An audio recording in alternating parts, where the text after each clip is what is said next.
Okay, here he comes. Well, he's Hollywood's hottest leading man right now, a producer as well, taking on a really hot topic in his latest film, Syriana. Please welcome George Clooney.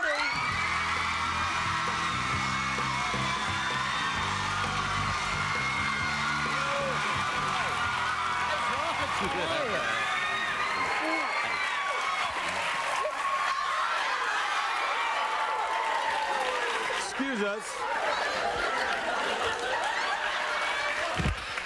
Okay. Sorry. The oldest trick in the world.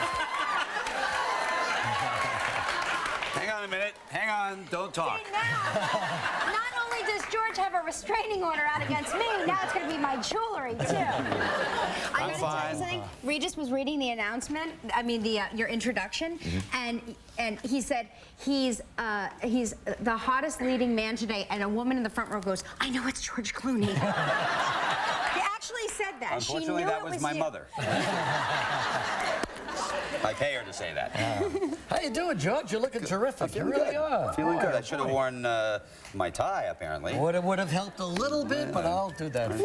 No, he's casual elegant. Casual elegant. Yes. George is always working in the business, you know, producing, getting involved, and there was a terrific movie on Good Night and Good Luck that you put together for Edward R. Murrow. So well directed. You directed that one too.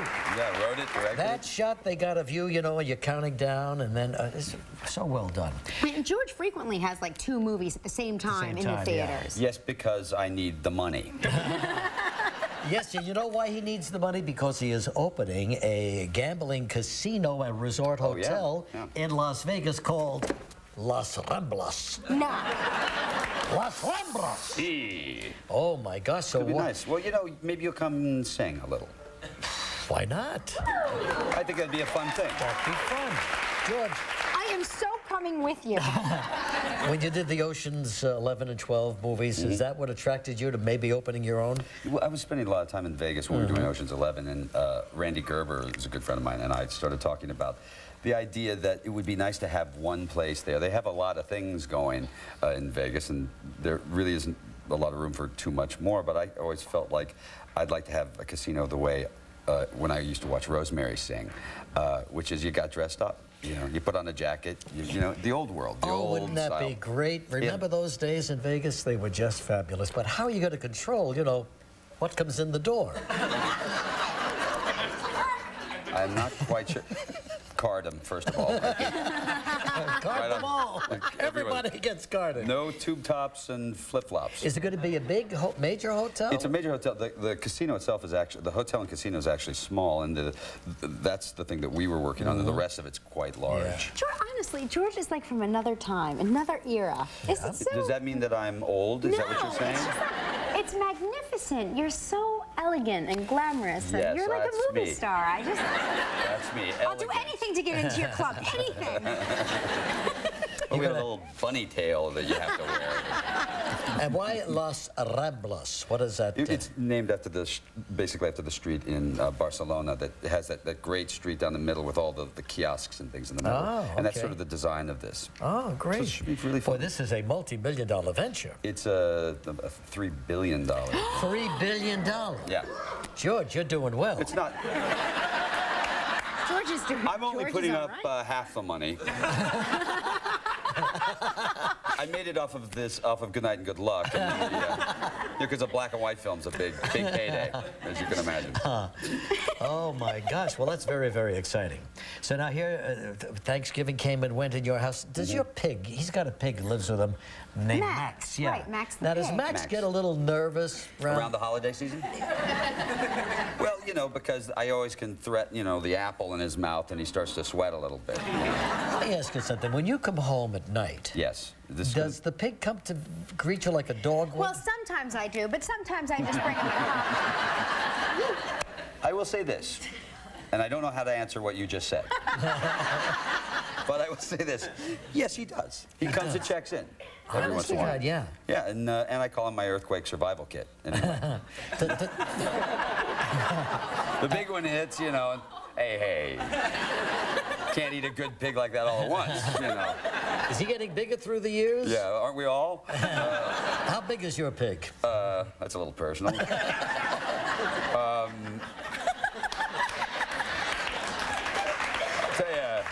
at all the women just lean forward. He's big.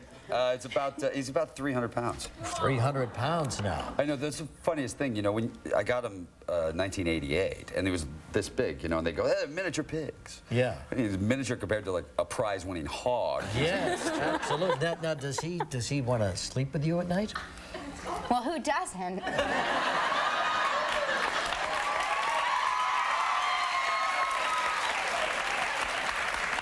I say that out loud? I'm so sorry. Thoughts, not words. I'm so sorry. So sorry. I now can't think. Now, does he ever get up on the bed? Yes, he has. No, he can jump right up on the bed. Really? Oh, yeah, at 300 pounds. Because a lot of pets want to sleep with their master. Okay, I actually like to think, you know, he thinks that he's the master. That's right. He runs the whole house. You know, recently a friend of mine won a week stay at a villa in Lake Como. Really? Yeah, it's like an auction prize, you know, a charity auction thing. And I may be going with him. Really? I've never been to Lake Como. Well, come on over. But it sounds... I am going with you. Somebody's got to stay here and do the show. But anyway, but it sounds so romantic, you know? It's very, very romantic, and you and I will have a great time there. Well, for example, George, excuse us, what would we do? Well, I'll tell you what, Howard. Candlelight dinners at night? Well, let's start earlier. Let's go. In the morning, you have a little breakfast out by the lake. Sit around by the lake, and then you sit around for a few hours and watch boats go by. Oh, yeah, just... Because you read the paper, hang out. Yeah, sure. And then maybe you go into town for a little bit and drink some wine for some, like lunchtime. Yeah, lunchtime. And then you come back and maybe you take a ride on a boat. Do we speak in Italian? You can give it a shot. Che passa? That's not the shot you want to give. And then we'll have our candlelight dinner. Now, You sure you don't want me to come? now, just in case she gets lucky and tags along with us, do you think the Italian guys would give her a second look? I'm afraid they would. Yeah, they are gonna. No. Oh, you're gonna have trouble. Bring your husband in a boxing match. So anyway, George, yes, maybe I'll see you. It'll be sometime in the spring. When you going? April, something like that. Well, I might be I'll there let by your then. Stan Rosenfield know. Oh, yes, Stan. My flack. Incidentally, your flack is her flack, too. Yes. Yeah. Yeah, see, they have publicity people handling all of their press. That's right. We're very carefully manicured. Right. Taken very good care of by Stan. We are. I was saying backstage the difference in Stan's job dealing with George and dealing with me. Stan's job with George is like flying to Italy and accepting an award. And Stan's job with me is the National Enquirer said you had your breast implants removed. That's like the two. It's the big difference Which between... is not fair because I don't believe that you did. I don't think that's fair. I don't think she ever had them. From what I've seen over the years, no! Talk about George's new movie now called Syriana. And boy, the more I hear about it, the more intrigued I am. It's, you would call a political thriller? You could call it a political thriller, yeah. About the corruption in the global oil industry. Yeah, it talks about sort of some flawed policies in the Middle East over the last 50 or 60 years. Wow. Written by the same fellow who wrote Traffic. Won the was Oscar for a Traffic. wonderful movie. Yeah, and it's sort of the oil version of Traffic. It's good timing for this movie. Yeah, it worked out pretty well. We got it greenlit about 2 years ago when we were working on it, so you can imagine it wasn't the most popular thing to be talking about Sure, at the time. right. So. Came out in the book form first, right? See No Evil, written by a fellow who was involved in the whole Robert thing. Baer, who was a CIA operative, who sort of became disenchanted with his job at the CIA. And would you say that you're playing him? Well, it started off that way. and then sort of slowly evolved into not playing him because we had some other storylines that we wanted to deal with. But yeah, it started off that way. It's a pretty tough movie. There's no letting up on it. Where does the corruption begin? Does it begin here? Does it begin there? In the film, I mean, it's hard to tell because you don't really know where it begins because it's so complex and so there's so many different elements of it that at times it seems sort of unfixable, and I think we all agree and we all know that as we look at how complicated our lives are right now. But the idea, I think, for Hollywood is that we're not very good at answering questions. You know, that's not something we can really do. We can't say, hey, this is how you should, this will fix it. But every once in a while, we're fairly good at asking the questions or bringing up the subject and being able to talk about it. So we thought this was a good time for that. Anyway, this CIA agent's name is Bob Barnes, and he's on his last field mission, and yet he gets betrayed somehow in this. It's basically what happened to Bob Baer in real life, which was that he was basically, once you're investigated at the CIA, you're in trouble. Yeah.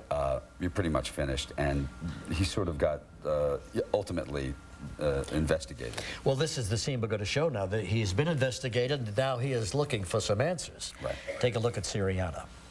Nice look, huh? Well, that's the character. You know, I noticed that you do get into character in your films, you know?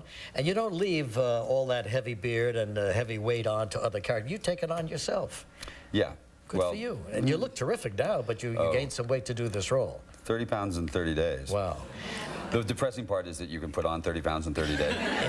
How long did it take you to take it off? 25 pounds in 2 years. And you filmed some of it over there, right? A lot of it over? We shot in Morocco and in Dubai. So, as I understand it, you learned to speak some Farsi. I spoke Farsi and I speak Arabic in it, which is not an easy thing to do. How would you say, I love you, Regis, in Farsi? See, I could just make up anything right now. Of course! That's what I'm asking you for. Then I would say, Shukran ala Hidal Regis. Good! I love that! I like that. Now, by the way, that doesn't mean that. What does it mean? I think it means you have a chicken, and can I have a chicken? Regis. Well, we came close. Syriana opens wide now December 9th. In select theaters opening wide December 9th. George, thank you very much. Always great to have you.